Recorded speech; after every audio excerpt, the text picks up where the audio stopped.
Welcome back to my YouTube channel. ಈ ಒಂದು ವಿಡಿಯೋದಲ್ಲಿ fourth semester B Com advance corporate accounting 2025 question paper question number 4ಗೆ ಯಾವ ಥರ ನೀವು ಆನ್ಸರ್ಸ್ ಮಾಡಬೇಕು ಅನ್ನೋದನ್ನ ನಾನು ಈ ಒಂದು ವಿಡಿಯೋದಲ್ಲಿ ತಿಳಿಸ್ಕೊಡ್ತೀನಿ.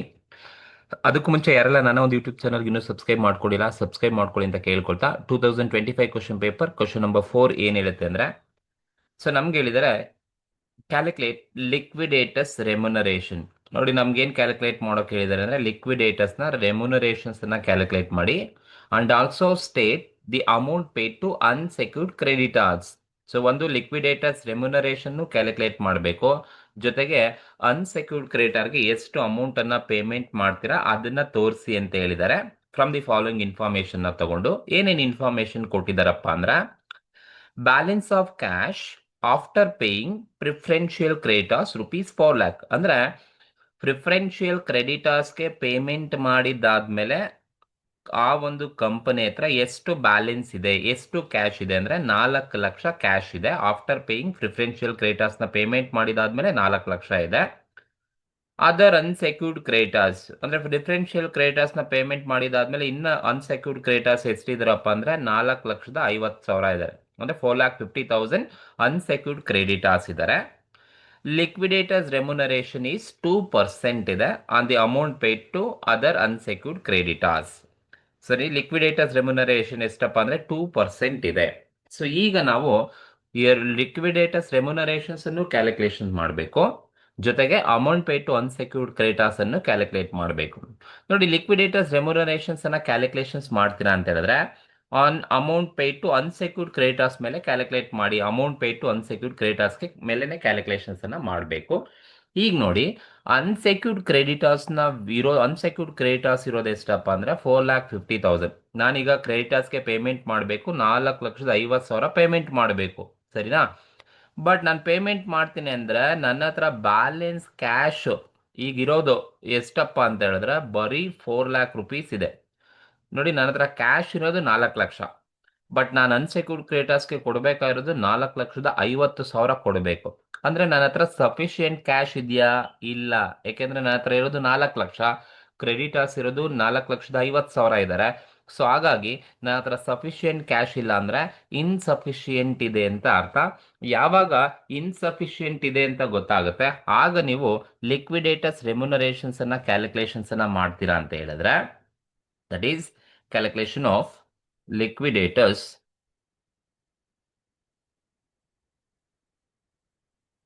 remuneration, calculation of liquidator remuneration. So ನಮಗೆ ಕ್ಯಾಲ್ಕುಲೇಷನ್ ಮಾಡೋಕೆ ಹೇಳಿದ್ರು ಲಿಕ್ವಿಡೇಟರ್ ರೆಮ್ಯುನರೇಷನ್ಸ್ ಅನ್ನ ನಾವು ಕ್ಯಾಲ್ಕುಲೇಷನ್ಸ್ ಅನ್ನ ಮಾಡಬೇಕು. ಸೊ ಯಾವ ತರ ನೀವು ಕ್ಯಾಲ್ಕುಲೇಟ್ ಮಾಡ್ತೀರಾ ಅಂದ್ರೆ, ನೋಡಿ, ಅನ್ಸೆಕ್ಯೂರ್ಡ್ ಕ್ರೆಡಿಟರ್ಸ್ಗೆ 4,50,000 ಪೇಮೆಂಟ್ ಮಾಡಬೇಕು, ಬಟ್ ನನ್ನ ಹತ್ರ ಕ್ಯಾಶ್ ಇರೋದೇ 4 ಲಕ್ಷ ಮಾತ್ರ ಇದೆ, ಅಂದ್ರೆ ಇನ್ಸಫಿಷಿಯೆಂಟ್ ಇದೆ ಅಂತ ಅರ್ಥ. ಆಗ ನೀವು ಲಿಕ್ವಿಡೇಟರ್ ರೆಮ್ಯುನರೇಷನ್ಸ್ ಅನ್ನ ನೀವು ಕ್ಯಾಲ್ಕುಲೇಟ್ ಮಾಡ್ತೀರಾ ಅಂತ ಹೇಳಿದ್ರೆ, ಸೊ ಫಾರ್ಮುಲಾ ಏನು ಯೂಸ್ ಮಾಡಬೇಕು ಅಂದ್ರೆ, liquidator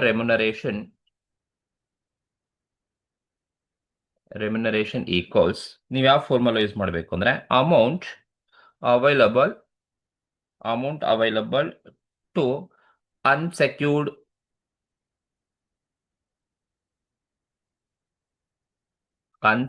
creditors, amount available to unsecured creditors into percentage of commission divided by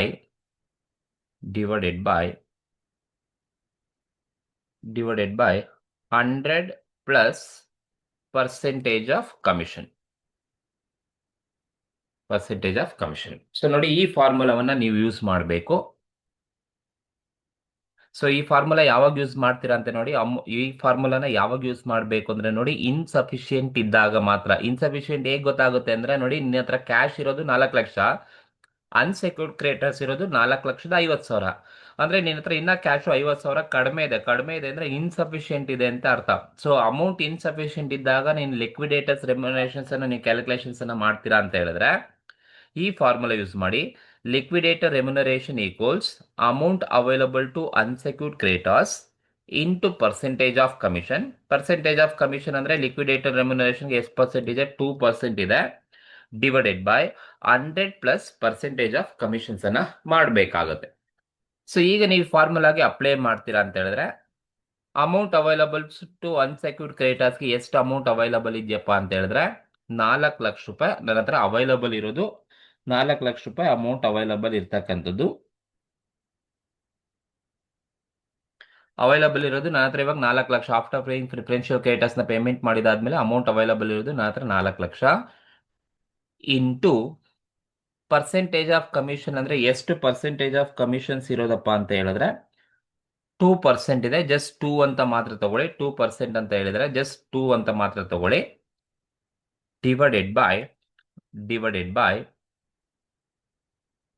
100 plus percentage of commissions ಅಂದ್ರೆ 100 ಪ್ಲಸ್ ಪರ್ಸೆಂಟೇಜ್ ಅಂದ್ರೆ 2% ಇರೋದು 102 ತಗೋಬೇಕು. ಸೊ ನಿಮಗೆ ಇಲ್ಲಿ ಬ್ರಾಕೆಟ್ ಅಲ್ಲಿ ತೋರಿಸಿದ್ದೀನಿ. 100 ಇದು ಕಾಮನ್ ಆಗಿರುತ್ತೆ. ಪ್ಲಸ್ ಪರ್ಸೆಂಟೇಜ್ ಅಂತ ಹೇಳಿದ್ರೆ ಎಷ್ಟು ಪರ್ಸೆಂಟ್? 2% ಅಂತ ಹೇಳಿದಾರೆ.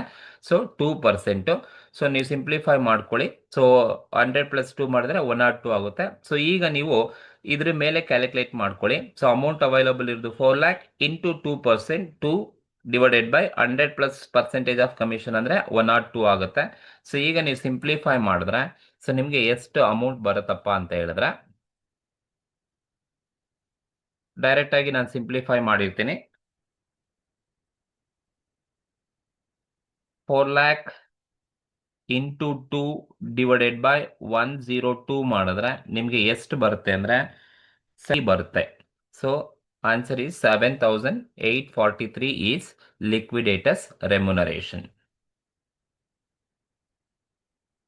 ಸೊ ಇದು ಲಿಕ್ವಿಡೇಟರ್ಸ್ ರೆಮ್ಯುನರೇಷನ್ಸ್ ಅಂತ ಕರಿತೀವಿ. ಯಾವಾಗ ಅಮೌಂಟ್ ಇನ್ಸಫಿಷಿಯಂಟ್ ಇರುತ್ತೆ, ಸೊ ಅಮೌಂಟ್ ಇನ್ಸಫಿಷಿಯಂಟ್ ಇದ್ದಾಗ ನೀವು ಈ ಫಾರ್ಮುಲಾಗೆ ಹೋಗಬೇಕು. Amount available to unsecured creditors ಎಷ್ಟಿಗೆ ಅವೈಲಬಲ್ ಇರುತ್ತೆ? ನನ್ನ ಹತ್ರ 4 ಲಕ್ಷ ಇದೆ.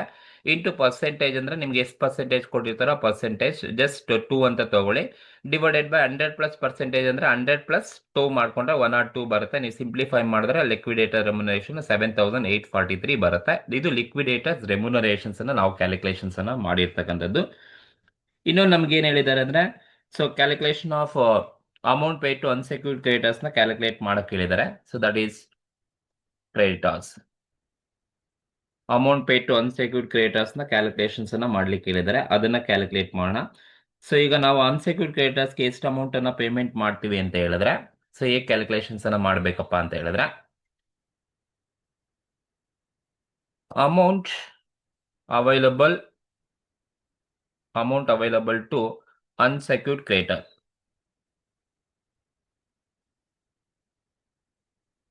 Amount available to unsecured creditors ಅಂದ್ರೆ ಆಫ್ಟರ್ ಪೇಯಿಂಗ್ ಪ್ರಿಫರೆನ್ಷಿಯಲ್ ಕ್ರೆಡಿಟರ್ಸ್ ನ ಪೇಮೆಂಟ್ ಮಾಡಿದಾದ್ಮೇಲೆ ನನ್ನ ಹತ್ರ ಇದ್ದಿದ್ದು ಕ್ಯಾಶ್ ಅಮೌಂಟ್ ಅವೈಲಬಲ್ ಎಷ್ಟಿತ್ತು? 4 ಲಕ್ಷ ಇತ್ತು. So amount available to unsecured ಕ್ರೆಡಿಟರ್ಸ್ಗೆ ಅಮೌಂಟ್ ಇರೋದು 4 ಲಕ್ಷ ರೂಪಾಯಿ ಅಮೌಂಟ್ ಅವೈಲಬಲ್ ಇತ್ತು. ಇದರಲ್ಲಿ ನಾನೇನ್ ಮಾಡಿದೆ ಅಂದ್ರೆ ಇವಾಗ ಈ 4 ಲಕ್ಷದಲ್ಲಿ ಏನನ್ನ ಲೆಸ್ ಮಾಡ್ಬೇಕಪ್ಪ ಅಂತ ಹೇಳಿದ್ರೆ ಸೊ ನಾವು ಲಿಕ್ವಿಡೇಟರ್ಸ್ ರೆಮ್ಯುನರೇಷನ್ಸ್ ಅನ್ನ ಪೇಮೆಂಟ್ ಮಾಡಿರ್ತೀವಿ. ಹಾಗಾಗಿ ನಾವೇನ್ ಮಾಡ್ಬೇಕು ಅಂದ್ರೆ ಲೆಸ್ liquidators remuneration.